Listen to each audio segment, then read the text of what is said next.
Yo, what's up mga tropa peeps? Magandang araw po sa inyong lahat at welcome po dito sa ating vlog. Ayan. Kamusta po kayo at kamusta po ang inyong umaga? Ayan. At nako, ang atin pong topic ngayon dito sa ating live na ito ay patungkol po sa umuugong na kudeta sa Senado. Meron ako naisip ewan ko lang, alam niyo po patulog na ako Pero sabi ko, ibablog ko to. Baka makalimutan ko yung nasa isip ko Kaya po, panoorin muna natin tong balita ng TV5 at meron po akong reaction dyan. At meron ulit akong ipe-play na isa pang video. At meron po ulit tayong reaction. Panoorin po ninyo. May umuugong na namang kudeta sa Senado. Patatansigin daw si Senate President Chis Escudero at ipapalit si Senadora Cynthia Villar. Nasa frontline na balitang yan si Mayan Los Baños. Tinawag lang na chismis ni Senator G.V. Ejercito ang umuugong na namang pagpapalit ng liderato sa Senado. Ayon kay Ejercito, marami pang trabahong nakabinbin sa Senado na dapat unahin, lalo't mahigit isang linggo na lang ay magki-Christmas break na ang Kongreso. Chismis lang yan. Kasi so far okay naman ang performance. I think satisfied naman karamihan ng senators. I don't think there's a truth to that. Ayon sa mga senador, wala namang lumapit sa kanila para patalsikin si Senate President Chis Escudero. Sa ngayon, wala ko nakikita. Honestly, hindi ko binubulang kayo. I think it's done from a write-up. No? So, isang write-up na nabasa ko. Lumabas sa isang pahayagan ni Senator Cynthia Villar umano ang planong ipalit kay Senate President Chis Escudero. Pero itinanggi na yan mismo ni Villar. A strong message to the international community of the Philippines. Dagdag naman ni Senator Bato, bagamat walang nangungumbinsi sa kanya na patalsikin si Escudero, susuportahan daw niya kung si Villar ang papalit na Senate President. Ayun. Si Ma'am Cynthia Villar, kasama ako. Kasi close kami, di ba? So, very close kami. Ayon pa sa ilang senador, malaking bagay na manatiling Senate President si Escudero, lalo't may nakaambang impeachment case laban kay VP Sara Duterte na maaring umakyat sa Senado. Let's mo discussion. Kung sakasakali mo makikimpeachment dito sa atin, at least abogado yung represent. Tingin din ni Senador Alan Peter Cayetano, espekulasyon lang umano'y kudeta sa Senado. It's part of the political maneuvering but also part of the political bickering. But to our knowledge, Si Escudero naman, tinawanan lang ang issue at ayaw nang magkomento. Mananatili raw itong chismis hanggat hindi ito nangyayari. Magpapatuloy lang daw siya sa pagtatrabaho. Noong nakaraang Setyembre, umugong ding patatalsikin si Escudero. Si Senator Jinggoy Estrada naman ang naging usap-usapan noong ipapalit sa kanya. Pero wala namang nangyaring kudeta. Nagbabalita mula sa frontline, Mayan Los Ayun. Alam nyo, sa totoo lang, walang usok kung walang apoy. Diba? Yun ang ano natin dyan, yun ang madalas ng kasabihan ng mga matatanda. Walang uso kung walang apoy. So, merong nagniningas ng apoy.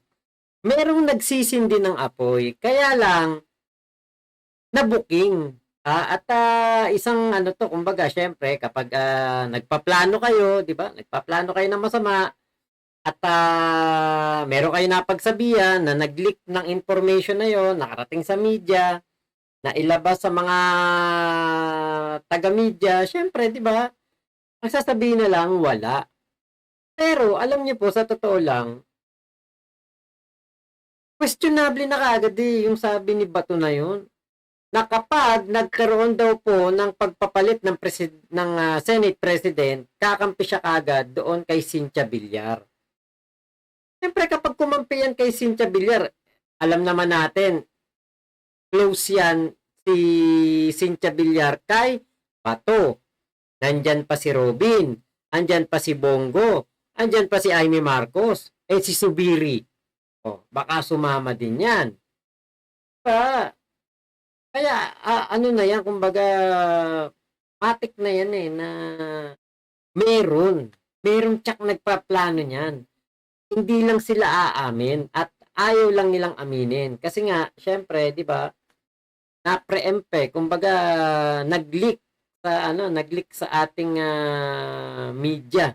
Merong nakapag-post, merong labas nung balita na 'yon. Ngayon, punta tayo dito. Well, mas mabuti na yon na merong impeachment cases para kung ano man yung mga akusasyon nila ay maayos na natin masagot. Banyos, Kasi News 5. Ayan, no? nakalatag at maayos ang Bakit si BP Sara sinasabi na okay yun na magkaroon ng impeachment complaint? Diba? Parang, teka, diba? Dapat nga, mabahala ka eh. Kasi meron kang impeachment complaint. Not 1, not 2, not 3, but 4. Yan po ang sinasabi. Hanggang 4 daw po na impeachment complaint ang matatanggap nitong si BP Sara. Diba parang, bakit si Sara parang cool na cool pa? Parang okay na okay lang sa kanya na magkaroon ng impeachment. Hindi niya ba naisip yun? Diba? Parang hindi pangkaraniwan. Sinong vice presidente ang magiging kampante na ikaw ay merong impeachment complaint? Hindi lang isa, kung hindi 4. Diba? Kaya po sabi ko, parang may something. Parang meron ka akong hindi pangkaraniwan dito eh. Kasi sa totoo lang, kapag ang impeachment complaint ay gumulong at si Senator Chis Escudero ang Senate President, patas eh. Patas. Diba? Kung si Mig Zubiri ay hindi nakudeta, hindi pinilitan ni Chis Escudero, bias. Bias para sa akin yan. Bakit? Taga ano yan eh. Parehas taga Mindanao. Diba? Kaya sabi ko, okay. Kaya siguro, etong si Sara, cool na cool, chill na chill, sa kanyang impeachment complaint. Kasi nga, diba, niluluto nila ang isang mainit at masarap na impeachment complaint. Tapos, ikukudeta talaga si Chis Escudero. Yan na yun. Pwede. Diba? Bilyar. Bilyar. Tapos si Bato, si Bongo, Robin, Aimee.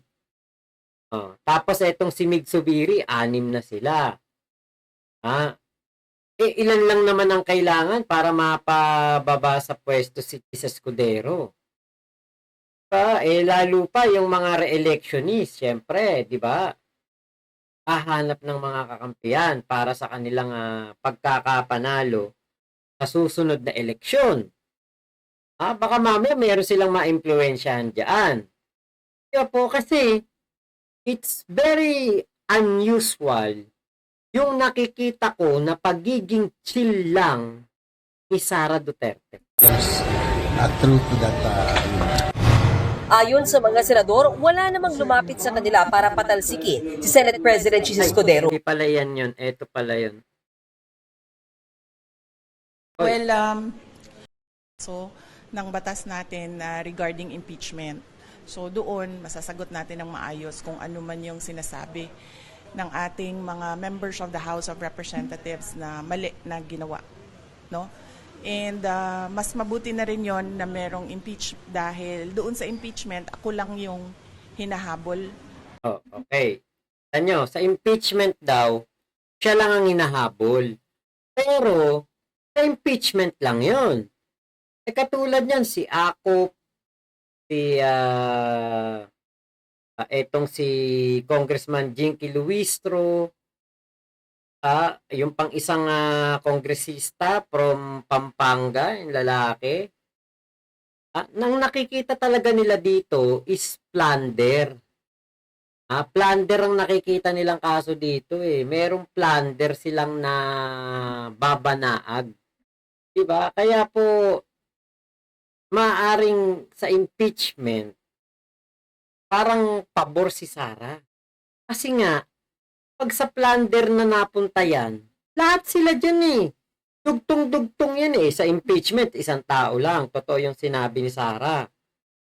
Ligtas sa, sa investigasyon diyan ang kanyang mga tauhan, ang kanyang mga mahal na mga tauhan. Pero, pagdating doon sa plunder, yan na yan, salasalabat sila. ng mga members of the House of Representatives, hindi na nila tiniterrorize yung mga kasamahan ko sa Office of the Vice President. Ay naku, wala akong message. Wala akong message sa mga tao na nag-file ng impeachment case sa akin. Wala namang nang terrorize sa kanyang sa kanyang mga tauhan. Sa totoo lang, wala namang nang terrorize ng mga taga-Quadco, mga taga-Congress, sa committee ni TUA. Wala naman eh. Ang meron ay ang isang vice-presidente na nang terrorize ng mga kongresista na nanakot ng kung ano-anong kaso pati na sa mga kapulisan. Pakita nyo ang ganda ng ngiti ni Sara, oh. Pabor na pabor si Sara sa impeachment. Kaya abangan natin ang mga drama sa susunod na mga araw. Sigurado ko meron talagang magpupursige ng kudeta dito kay Chis Escudero kasi nga po pata si Chis hindi bias. Kaya delikado si Sara Duterte. We can always try, no? Pero sabi ko nga, sa lahat ng plano ng tao, Diyos pa rin. Ha? Diyos? May Diyos ka? Ang plano ng Diyos pa rin yung nasusunod. So, man can only plan, but it's always God's purpose that shall prevail. Yes, 'di ba? Alam niyo sa totoo lang bigyan natin ng kumbaga justification yung sinasabi ni Sara Duterte na kung ano man ang planuhin ng tao, ang Diyos pa rin ang kumbaga gagawa ng desisyon. Tama. Alam niyo, ang galing ni BP Sara. Dito lang tumama ngayon si BP. Kasi yung plano nila na masama na paglulustay ng pera ng taong bayan, pagbabayad kay Cocoy Villamin, kay Mary Grace Piatos, kay Chippy, ano ba yun, mga apelido, kay Nova, Plano nyo yun na masama eh. Pero, hindi umubra. Diba? Hindi umubra. Nabuking kayo. So, yung plano nyong masama, hindi nakalusot sa ating Panginoon. Akala nyo lusot na kayo kasi 2022 pa yon. Akala nyo lusot na yon kasi 2023 pa yon. Akala nyo lusot na kayo kasi 2024 pa yon. So, walang lihim na hindi nabubunyag. Walang bahong hindi umaalingasaw. Kahit nga ang utot, kahit anong gawin mong pigil dyan, lalabas at lalabas yan. Kaya, tama yung sinabi ni Sara. Ang Diyos ang siyang magpapasya kung ano ang tadhana ng tao dito sa lupa. So, ibig sabihin, maganda sana ang plano para kay Sara Duterte. Kung naging matino lamang siyang tauhan ng gobyerno. Kaya lang hindi. Out of 600 na mga acknowledgement receipt, 400 doon ay galing sa non-existent o binigay sa non-existent na tao. 400. Kahit na yung 400 na lang yan na tao, magkaroon lang yan ng tig sa 10,000 piso o tig 1,000,000. Napakalaking pera. Napakalaking halaga. Pero ang sabi nga ni Sara Duterte, naghihirap ang taong bayan. bakit hindi sa taong bayan na lang ginastos yung confidential funds na yan? Diba? Baka maging bayani pa siya. So, baka maisip pa ng ating mga kababayan, ang bait ni Sara Duterte, confidential funds niya, intelligence funds niya, pinampakain na lang sa mga mahihirap na estudyante, pinampakain na lang sa mga homeless, pinambigay na lang yung cash na pambayad sa safe house na nagkakahalaga ng 1 million in 11 days, ibinigay na lang sa mga guro na mahihirap para hindi na mangutang sa mga loan shark. Baka yun. Matuwa pa tayo, di ba? Kaya lang, sino matutuwa niyan? Diba, sino matutuwa dyan? Na ang taong bayan na nirerepresenta ng mga kongresista na naghahanap kung saan nilustay ang pera ng sambayanang Pilipino, inaaway, nagagalit at ayaw masita ng isang Sara Duterte. Doon tayo hindi talaga magkakasundo-sundo. Diba? Kaya po ang solusyon, impeachment complaint, investigasyon sa Kongreso, at pagsasampa ng plunder. Yun ang solusyon. Kasi hindi ka nakipagtulungan. Kaya kahit anong plano nyong masama para linlangin ang ating mga kababayan, ang sambayan ng Pilipinas, ang mga Pilipino na naniniwala sa iyo, bumoto sa iyo, Sara Duterte, tama ka. Meron diyaang CCTV sa taas. Na umulan, bumagyo, lumindol, pumutok ang bulkan. Hindi yan nagsasara. Hindi yan nadidisconnect. Nakikita niya kung ano ang ginawa nyo, kung ano ang nilustay nyo, at kung ano ang mga plano nyong masama na never magtatagumpay. At hindi nyo maitatago. Tama si Sara Duterte. Palakpakan natin si Sara. Palakpakan natin si Sara Duterte. Ang galing. Diba? Kasi alam niya pala yun. Alam niya din na may karma. Lahat ng kanyang mga ginawa, ng mga kasalanan, lahat ng kanyang mga ginawang paglulustay sa pera ng bayan na walang kapararakan, lahat yun may kabayaran dito sa lupa. At pag-akyat mo doon, lilitisin ka ulit. Lamang po. Maraming salamat sa pagsama nyo dito sa aking vlog na ito. So, ang atin pong pinaka-punto dito, tuwan-tuwa si Sara, chill na chill lang kasi nga, ikukudetan nila si Cheese. Abangan natin yan. Kasi napaka-unusual, matutuwa ang isang vice-presidente na magkaroon ka ng impeachment complaint. Buti sana kung isa lang. Hindi, 4. Diba? Wala ka talagang lusot dito. Dik-dik ka talaga dito. Ano solusyon? Ikudeta hanggat hindi pa nawawala ang mga kaalyado nila sa Senado. Andyan si Aimee, etong si Bato, si Bongo, si Banong Robin Padilla. Di ba? Pagtutulong-tulungan nila yan si Cheese. Pero sana hindi sila magtagumpay. Di ba? So, abangan natin ang mga susunod. Lamang po, Mama Chup Chup, love you. God bless us all, Pilipinas. God first. Naku, God bless sa lahat po ng mga sumusuporta sa ating Pangulong Bongbong Marcos. Sana talaga ay maprotektahan natin ang ating Pangulong Bongbong Marcos mula sa mga naghahangad ng kasamaan na mangyayari sa kanya. Lamang po, bye-bye. Salamat po.